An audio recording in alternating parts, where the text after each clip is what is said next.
Scattered across this nation, there are places abandoned, boarded up, mysterious. I will unlock their doors and make them yield their secrets.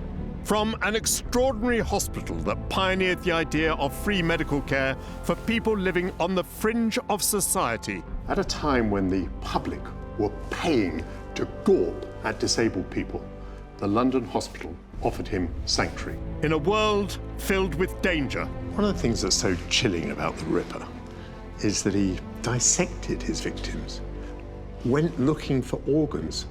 Who was this man? To a remarkable 400-year-old prison that can reveal the story of British crime and punishment. If these stones could speak, I wonder what stories they'd tell me about the men, women and children who eked out their sentences in cramped cells. Murder. I killed my mate. To top-secret military facilities hidden away on our coast. I've arrived in the spookiest place with a random collection of buildings, a lighthouse, what appears to be a windmill, roofless bunkers, pagodas, where weapons of mass destruction were tested. Radioactive materials in ponds under liquid. That is unbelievable. This will be my hidden history of Britain.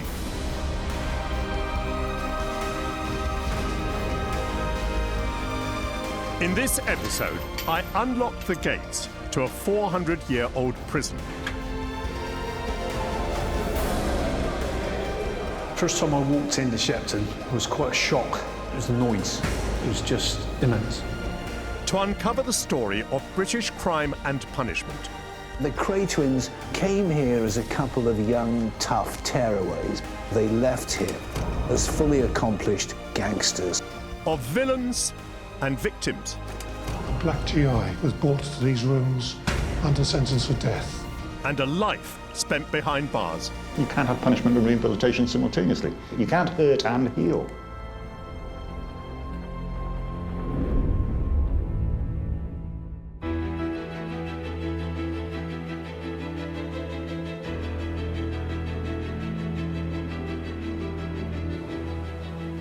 This wall is in Somerset, and what a wall.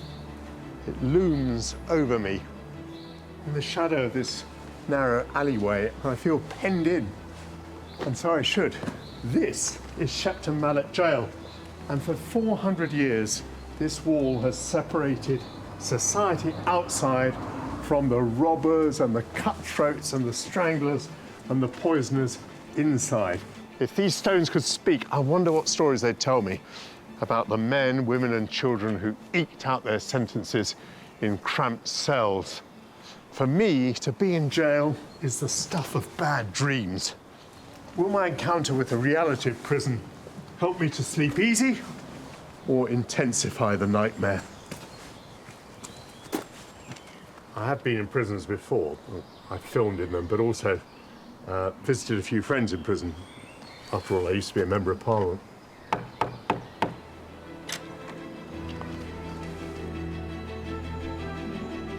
Shepton Mallet Prison decanted its convicts in 2012, and it's been empty and abandoned ever since. But this building stretches back 400 years and holds secrets and stories that can tell me the history of British crime and punishment.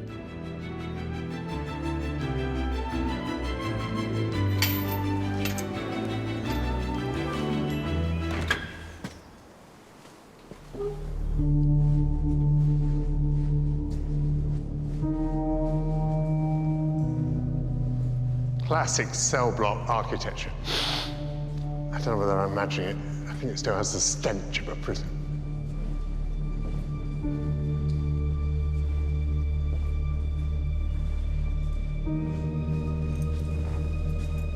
Well, the good news is, it looks like there was only one prisoner in here. Just one bed, wash basin, lavatory.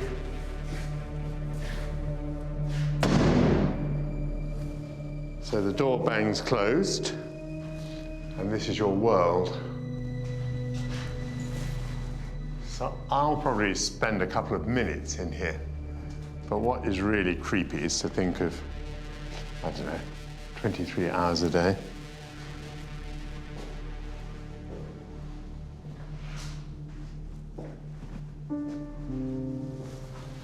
Ten paces that way. 5 that way. Ooh, I can see the sky. Am I the only one who has a recurring nightmare about being in prison? In the nightmare, I never know exactly why, but I'm here, and it's going to be for a long time. And it's just the nastiest feeling. Claustrophobia, wow.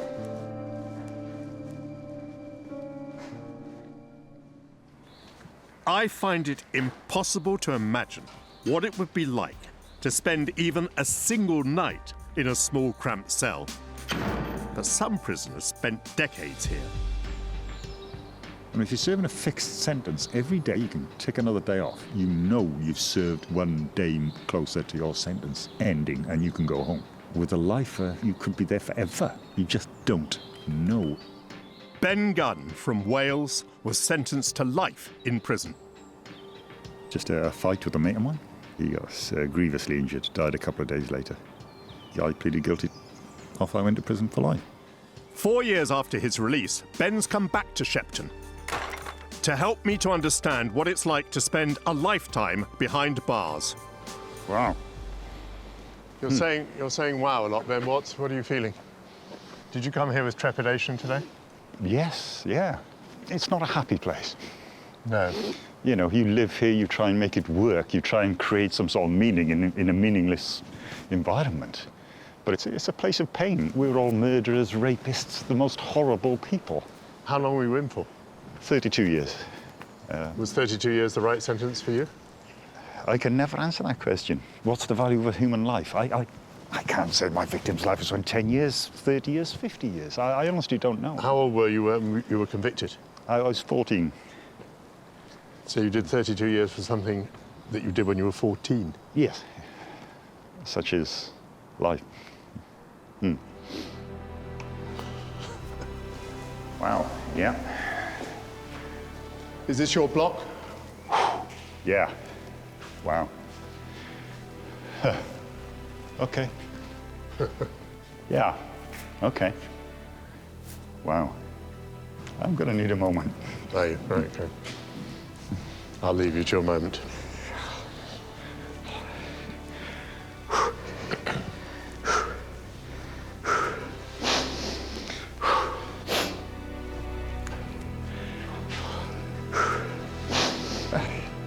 Ben's overwhelmed with emotion, and I'm not far behind him.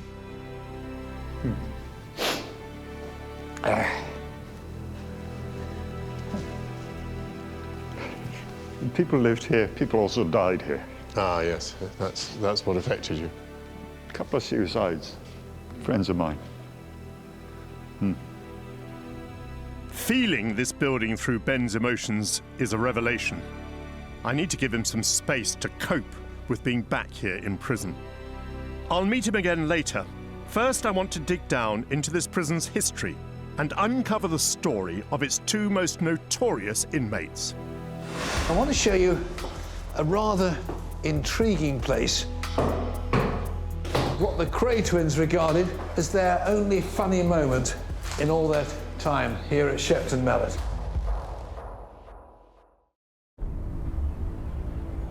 This is Shepton Mallet Prison in Somerset, abandoned 5 years ago. For 4 centuries, it was a place of retribution and pain. Narrow little windows. That's your view of the outside world. Here there are arches that have been bricked in. If I can unlock its secrets, this building can illuminate the history of British crime and punishment. I don't know what this was. Punishment cell?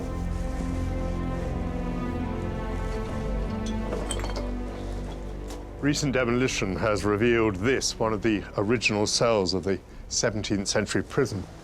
And horrible it is. You imagine a man tossed into here, straw on the floor, bread and water, living in filth and the stench, probably never to see the light of day again, because in those days, our concept of crime and punishment was pretty barbaric. Being locked up in this subterranean hole might seem like the ultimate deterrent. But in another part of the prison, they're uncovering evidence of an even grimmer punishment, one which fascinated two of the most notorious criminals in British history. The first time I met Reggie Kray was at Parkhurst. Smaller than I thought, tough little character, but we got on perfectly well. Fred Dinenage became friends with notorious East London gangsters Reggie and Ronnie Kray when he wrote their biographies.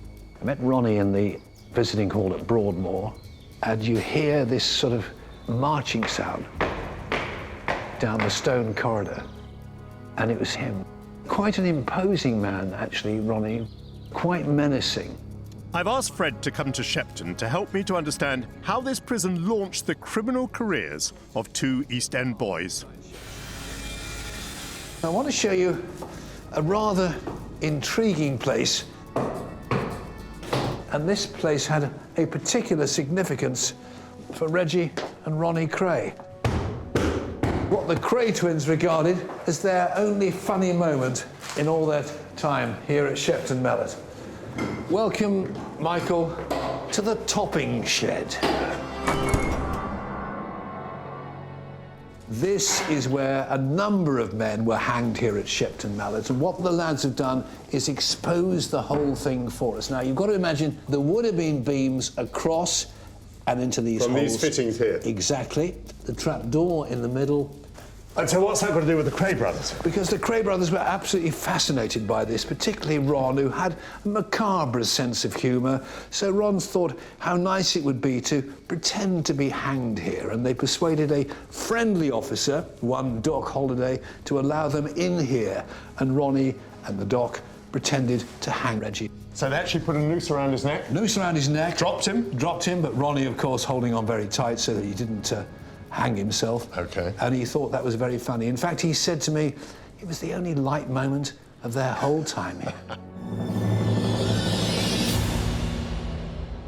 Lifting the floorboards here has exposed the most fascinating prison archaeology.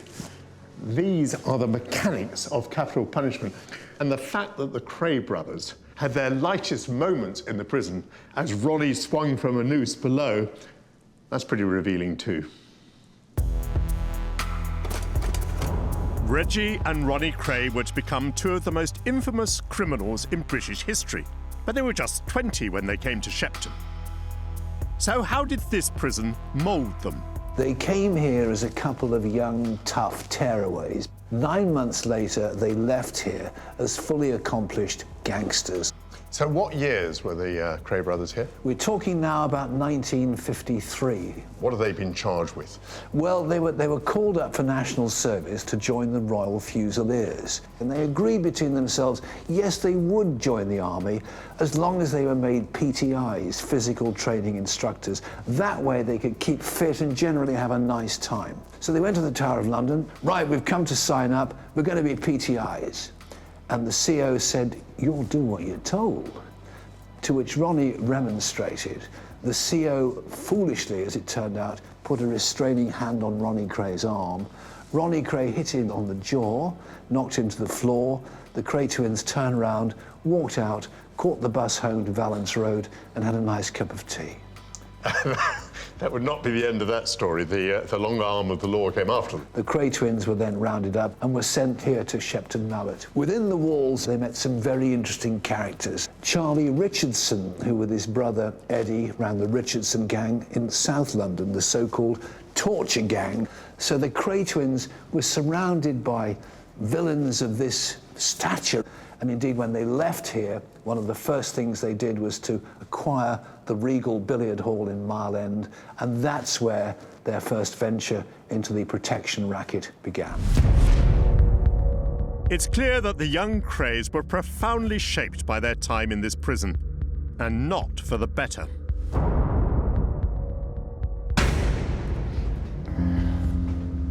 Lifer Ben Gunn was just 9 when his mother died. He ended up in care, and at the age of 14, he was sentenced to life for killing his best friend. So how did a teenage boy become a murderer. Ben is bringing me to his former home, Wow. cell 16. So you're puffing a bit. What's going on in the head? Just seeing it, just being here. Wow. And how long did you spend in here each day? 16, 17, 18 hours, Really? depending. Yeah. What was it that brought you into prison? Murder. Yeah. It was a fight with my friend. We were both in care. He was my roommate in the kids' home. I happened to be holding a piece of wood. He didn't. Yeah, he died.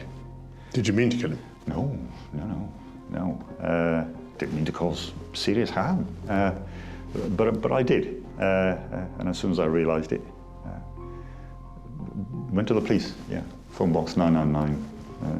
We went from there. Yeah. He died a couple of days later. Many people in your situation would argue that there were all sorts of factors that they had been, in the modern parlance, let down by the system. No. Okay, life and circumstance can lead you to a situation. You can. It can just guide you. How you deal with those circumstances, that's you. I killed my mate. Guilty. I mean, that's that. I wasn't looking at the legal subtleties of it, or the difference between, say, a manslaughter, which would have given me a 6-year fixed sentence, or a life sentence, which turned into 32 years. I didn't realise any of those things. What is prison for? It's for making everybody else feel better. With a £3 billion bill on the end. I actually costed what it cost. I'm a £1.4 million prisoner. Mm-hmm. But personally, I don't think you got your money's worth. Isn't prison about punishment? The loss of liberty is the punishment, yeah. Yes. This is where the line, this is where it gets blurry, because... But that's appropriate, isn't it? Yeah. Well, yes. Yes. There has to be punishment. So prison's about punishment. Yeah. Should prison be about rehabilitation? Officially it is. Officially it is, but your view is that? No, you can't have punishment and rehabilitation simultaneously. You can't punch someone in the mouth and then give them a Band-Aid. You can't hurt and heal.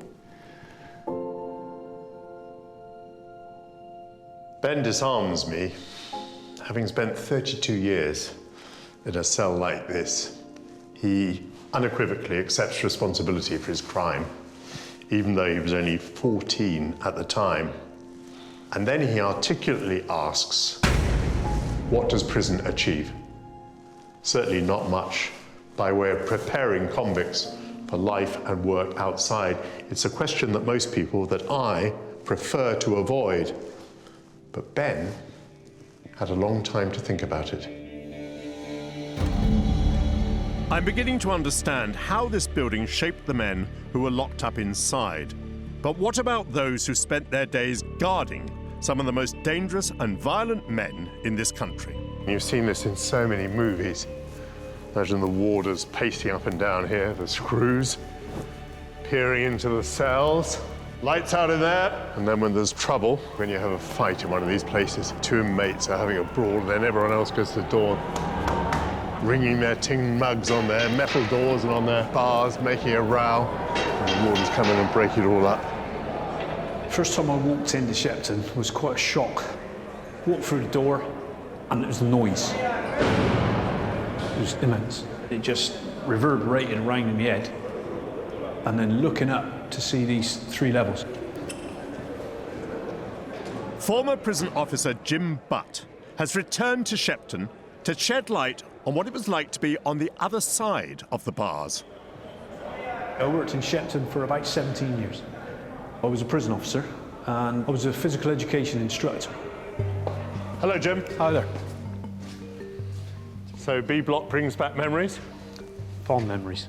We'd come in the morning, be sent to your wings, and then you know the landing you were on. You'd be sent up to unlock every cell. In your day, no slopping out? Yeah, they were slopping out when I started here. Yeah, there was no toilets. It was bad, as you can well imagine, especially in the sluice where they were chucking it away, getting rid of it. It was quite a bad smell. I mean, horrible for you, but I would think very humiliating for them as well. Oh, definitely, yeah, awful, yeah. Was it always 1 per cell while you were here? No. A lot of these cells, there were 2s up. Some even had 3 in. A lot of them would have had 3s in when I first started. So in total, how many men were there in the block? On this wing, there was about 110 when I first came here. Overcrowded? Yeah, when you had 3 men in a cell, really that wasn't big enough to hold even 2, really, yeah. It's 110 convicts. How many officers? Back in the old days, there was just 3 staff on. If you were feeding, 5 or 6 and an SO, somebody in charge. 3 to 110. How did you like these odds? Not a lot. Not a lot at all. No, they weren't very good odds. So how do you cope? A lot of it, you use your mouth. Obviously, if there's going to be a problem, you talk your way out of it. That's the main way. And it's run on goodwill. You build a rapport, you build a relationship with the inmates. It's like everything. Some you get on with, some you don't. So what's the most memorable or extraordinary incident that you had here? We did have 3 inmates that escaped from a cell just over here one evening. They'd actually managed to dig themselves a way through a hole through there. They went through the hole into this area here. Aha! A ladder. Came through there, dug a hole, obviously through there, came into this room. That kind of 18 inches of wall, I would think. How on earth did they get through? They've obviously used some sharp implements of some sort. And then they went up here into the loft. Should we follow them? Yeah, okay, so. Handily placed ladder for them. Yep. And then went. Across the shaft. You've got the yard this side here, and it's connecting B wing and A wing together. This now would be, below us, D wing. Well, this could be an escaper's highway. Yeah. Came out here, onto A wing. So, strikes me as a very long way down. Where do they go from here? Well, somewhere along this wall, they managed to kick out some of the slates of the roof on the other side. They managed to kick some of those out, tied the blankets together in knots, and then dangled it down, and down they went. And that is the exterior wall. That's the exterior wall there. Well, I've stood at the bottom of that. It is enormous. Yeah. They didn't lack courage, did they? No, they didn't. You need a lot of nerve to go over the top there. Yeah, definitely. Something I wouldn't like to do anyway. I want a parachute, I think, if I was doing it. So, so successful escape. Were they recaptured? They were recaptured, yeah. I couldn't tell you how long they were out, but they were recaptured. I think it was less than 3 days, but I couldn't quote me on that. Dear, oh dear. All that work, all that Yeah. risk, and they were straight back inside. That's right, yeah.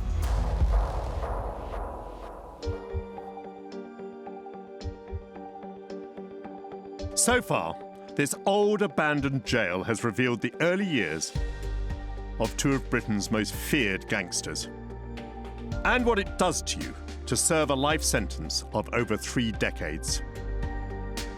But now, I'm going to uncover this prison's extraordinary wartime secret. The Doomsday Book.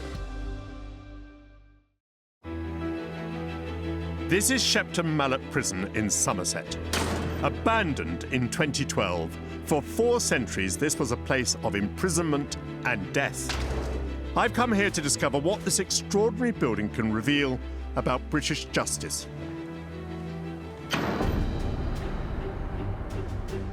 I've built up a picture of this prison's most recent history, but I want to go back further. In 1939, as the Nazis threatened our nation, this building was commandeered by the British Army and given a top-secret mission. It's quite secretive, if you like. We didn't know very much of what went on. Historian Fred Davis has made a detailed study of Shepton's World War II past. He's come here today to show me some extraordinary evidence of the prison's hidden history. Fred, what is it you've got to show me? Some photographs. In September 1939, the Record Office moved to Shepton Mallet Prison, and here we've got Mr. Johnson and another archivist handling the Doomsday Book. Doomsday Book? Yep, unpacking the Doomsday Book. So the Doomsday Book was kept here in the prison? Absolutely. They chose the prison as the safest place, and this became the Public Record Office, Shepton Mallet. Good heavens. So any one of these cells might have had these National Archives in them, is that right? Absolutely. So here we see absolute piles, boxes of files of archives. How did you come by them? And Mrs. Johnson, the wife of the archivist, she was the one that supplied me with all these photographs. Well, well. When I came to the prison, this is not a story I thought I'd be talking about, no. When you think of all the light-fingered people who probably spent a few years in here, and these incredibly valuable things, we're going to share the space. They'd love to have laid hands on these. They might have made a bob or two on these. Absolutely. When Fred showed me the photograph, I had no idea what I was looking at. Building was made for people. I didn't think of it housing archives, bits of paper. And these were the most precious documents of British history, the Domesday Book, Magna Carta. I wonder why they chose this particular prison. As a former Secretary of Defence, I understand that when war threatens, you need to plan for the worst. But Shepton Mallet seems an unlikely place to store such priceless heirlooms. Richard Taylor has spent his life studying our most precious documents. He's come here to help me unravel this puzzle. I think there's a certain magic that gets left behind when you know that a great person has been in a particular place, and that's also true when you know that a great document has been in a particular place. It was fairly clear from the May of 1939 that war was a very real possibility. The documents from the National Archives are all in the Public Record Office in Chancery Lane in London. A single bomb could destroy the lot of them. 300 tons of documents were brought here to Shepton Mallet Prison. And why Shepton Mallet? We're in the middle of nowhere. We're a long way from any likely German bombs. They had to clear 30 miles of shelf space, and they loaded them up on trucks, which were so heavy that they all kept breaking down, and then they filled the cells. Do we know anything about the archivist? We all owe a huge debt to Howard Johnson, who was the keeper of the records, and he came down here with his family and lived in the prison. And there's some wonderful stories about his family. So they set up a little swing on these rails here for his daughter to have a swing on. His son had a model train set and ran the railway track around the gallery. But they made, by all accounts, quite a cosy little home here. These are more than just records. They're part of what make us in Britain British. No, absolutely. But there's other documents in the cache that was here that are really immediate, like dispatches from the Battle of Waterloo, the log of the victory during the Battle of Trafalgar. These walls were filled with William the Conqueror, Horatio Nelson, Neville Chamberlain. They were all residents here for a little while.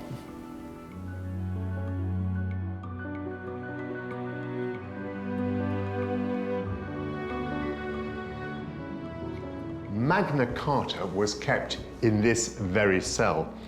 It was the title deed for the very values for which we were fighting the war. Never was a more important inmate kept here under lock and key. I find it paradoxical that the blueprint of human liberties was kept in an institution whose primary objective is to remove freedom.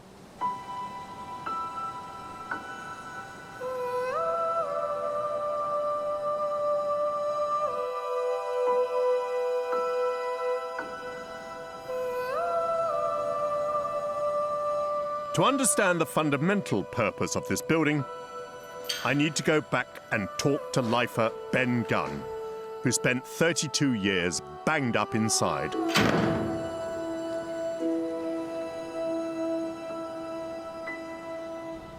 A fireplace that's in the corner of the wing office, which has been opened up. You didn't know it was there? Didn't know it was there. If we had known it was there, because it means there's a shaft all the way to the roof, which we may have been interested in.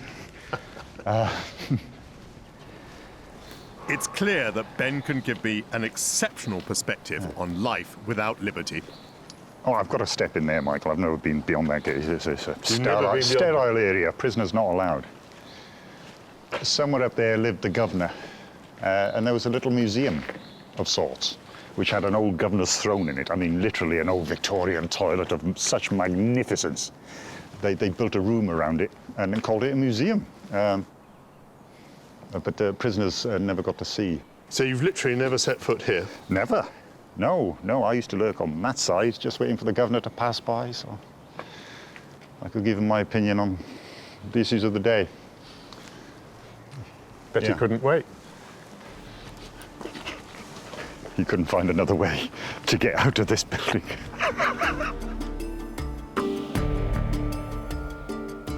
It's a horrible story. There's a man there, he had a heart attack. That's on the way to healthcare. So chest pains, he was making his way, had a heart attack, fell down. Essentially, by the time he died, they'd had his trainers off. Someone has stolen his trains? Yeah. Wow, that is a ruthless environment. It is. It's not that we don't care. I mean, it's literally someone dies or whatever. The first question is, who's getting his dinner? The second question is, who's getting his cell? The third question is, who was it? It can be horrible. Even in its abandoned condition, the building is giving a clear impression of what life was like for its inmates. But there was an even darker side to Shepton.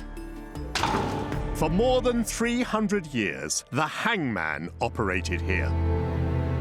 Shepton was a place for officially sanctioned killing by the state. But surprisingly, the last inmates sent to death row were not British.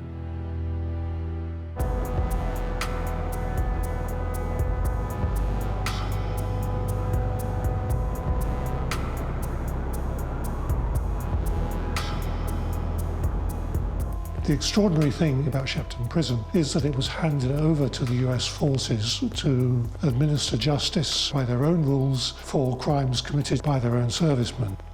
In 1942, a few months after America joined the war, Shepton Prison was taken over by the US Army. In just 3 years, 18 of its soldiers were executed here. 13 of them were black or Hispanic. A disturbing figure when you consider that 9 out of 10 US soldiers were white. That triggered me to go researching the issue of race in Britain at the time, and that led me to the story of Leroy Henry. I want to find out about the last men put to death here. Historian Derek Nudd has investigated the cases of the GIs sent to death row in Shepton. At the end of May 1944, a black GI, Leroy Henry, was brought to these rooms under sentence of death. He had been convicted of raping a white woman at a nearby village, Coombe Down. Of course, rape was a capital offence under the United States military code. Capital offence under the United States Code. It was not a capital offence under British law. Henry's story was that they had met twice before for sex, that he had paid her for sex at a rate of £1 a time and offered the same payment the third time, but she had upped the rate to £2, which he didn't have. A dispute had followed in which she had threatened to get him into trouble. They had parted on bad terms. According to Leroy, he had signed a confession under coercion, which he had never read, and the jury comprised 7 white officers and 1 black. I imagine you're going to tell me that he was executed. No, he wasn't. Oh, right. The neighbours of the woman believed his account rather than hers. They raised a petition. I have one clipping here from the Daily Mirror. 20,000 people have signed a petition sent to General Eisenhower on behalf of an American coloured soldier sentenced to death by court-martial for an offence against a Coombe Down woman. The petition eventually swelled to 33,000 signatures. This was brought to the attention of General Eisenhower. He quashed the sentence. A remarkable case. Why do you think a petition to save US soldiers' life attracted more than 30,000 signatures? And they came with a payload of sympathy because they were in uniform. They were on their way to do something difficult and dangerous on our behalf. The fact that we have 33,000 British citizens signing a petition against the conviction of a black American for raping a white British woman, that is extraordinary.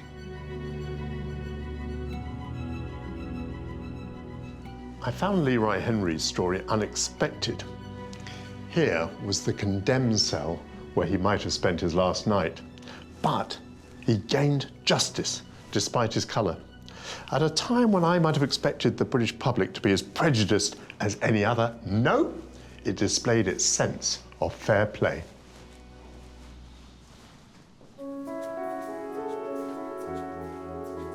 As a nation, we pride ourselves on the quality of our justice. But some cases raise difficult questions. I ended up in prison because I guess I'm a rebel. People won't tell me what I can or cannot do. When someone tells me to do something, and if I don't want to do it, I don't do it. John Pym from Bristol did time here as a young man. He's come back to tell me how he ended up in Shepton. I'd heard about Shepton Mallet Prison. It was well known. I mean, it goes back nearly 400 years. To me, it was the unknown. Hello. Hello. I'm Michael. Hello, Michael. My name's John Pym. Pleased to meet you. Very, very good to meet you. What's your connection with this place? Oh, I was here back in 1962. And why did you come to Shepton Mallet? Shall I show you this, Michael? It's my calling up papers. Everyone who had to do military service would have received one of those. J.M. Pym. In accordance with the National Service Acts, 1948 to 55, you were called up for service with the regular army. So, you get this. How did that lead to your going to prison? Well, this is my court-martial date and things like that. According to the records held, the following are the details of the court-martials of the above named. You're accused of desertion. Yes, I did go, but it just wasn't for me. And why did you refuse? I became what was then known as a born-again Christian, so which was contrary to the military or that type of thing. Were you known as a conscientious objector? That's right. And also, I'm one of those individuals that I just don't accept authority all the time. Let's have a look at the photos.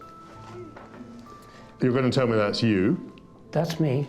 That view was right next door to my house. So you were in uniform, even though you were a conscientious objector? Yes. In the 1960s, national service in the military was 2 years duration, I think. That's right. How long did you do, one way or another? I think it probably was about 3 years. And why was it longer for you? Because half the time I was missing. They were looking for me. When you walked out, where would you go? I've slept in barns with horses. I slept in the snow. I slept along where pigs and things were. How would you describe the effect of this chapter on your development? I won in the end. The military gave in. I didn't. They gave in.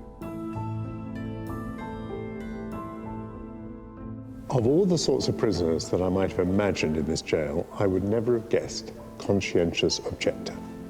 And here's John, so slight, so softly spoken, religious, but a rebel, takes on the British state, the military, gets banged up in here, and yet believes that he won. And I think, on his own terms, he did. This forbidding jail has consistently confounded my expectations. I've discovered that it guarded our most precious history from the Nazis, that American soldiers occupied it and built their own death row, that an innocent black GI was saved from the gallows here by British men and women whose sense of justice was blind to race. But the big question that Lifer Ben Gunn raised still needs an answer. Can you punish and rehabilitate at the same time?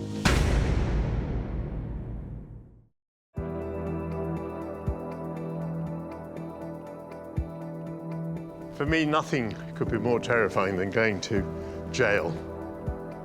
But the fact is, for many people here, this was their world. This was their life for many years. They found their place in this world. They knew where they stood. And the irony is that many of them became institutionalized, so that the idea of life on the outside became hard to imagine, maybe even terrifying. I'm reaching the end of my investigation of Shepton Mallet. Now I'm in the most modern part of the prison, built in the 1970s. And these rooms reveal a different side to life behind bars. Education, library. I'm getting the impression this was quite a well-equipped prison. big topic today is about educating and rehabilitating prisoners, preparing them for the outside world. Must be the right thing to try to do.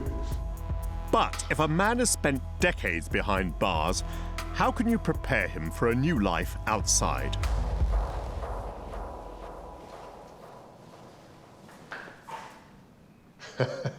This is unexpectedly homely. But I know the reason. I know why there's a fireplace here and why there are windows here. This is because they were training to be decorators. So suddenly it has the feeling of a little suburban house. Here someone's been practicing their wallpapering. Absolutely smooth, spot on.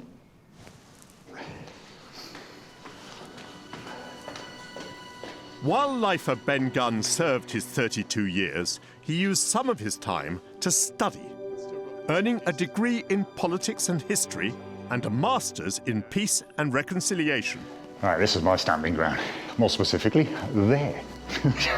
Ben brings me to a part of the prison that changed his life. This is where I met my partner. You met your partner? My partner. Your life partner? Yes, yeah. Well, that takes a bit of explaining. How did that happen? This is not a regular dating agency. It's not, and it's frowned upon. She was just a random woman teacher teaching. And I used to wander into her class, chat to my mates, and just walk out. Ignore her. I was profoundly rude. This is my house, not my house. Yeah. And then they resurrected the prison magazine. And they put her in charge and said, okay, you're in charge of the magazine, you supervise him. They went from there, we met. But, wow, you couldn't have any sort of relationship while you were inside, could you? Well, this was our main room. I'd sit in the corner, she'd have the desk there. We'd be passing little love notes to each other on Post-its. Oh, goodness. You know, just the whole room knew what was happening, but no one said a word. So how did you get a moment together? There is a convenient stationery cupboard. You're not serious? Yes, our stationery cupboard. Your stationery cupboard? Your stationery. Oh my goodness. Well, we got caught snogging in here, and that's when things got difficult between us and the prison service. She stuck with me for 4 years that I had left after we'd met to get out. Remarkable woman. And your relationship survived your release? I mean, yes. Completely different circumstances once you're released. Hugely. Like I said, I tried living with her, and I'm impossible to live with. So now we live a couple of miles apart, which suits us fine. And we see each other every day. And I wouldn't be here if it wasn't for her. The day after Ben was released, his partner Alex filmed him riding a bike for the first time in 32 years. It marked the beginning of his new life as a free man. So much of the first half of your life was spent in prison, and what will be the result of the second half of your life? You sound like a man who's full of ideas. What are your goals? I think I just owe everybody to try and do a good job of life, somehow. Good luck.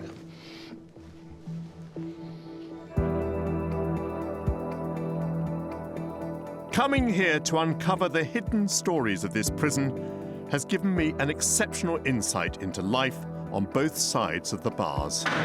It's run on goodwill. You build a rapport, you build a relationship with the inmates. I won in the end. And our justice system. You can't punch someone in the mouth and then give them a Band-Aid. You can't hurt and heal. This prison has been full of surprises for me.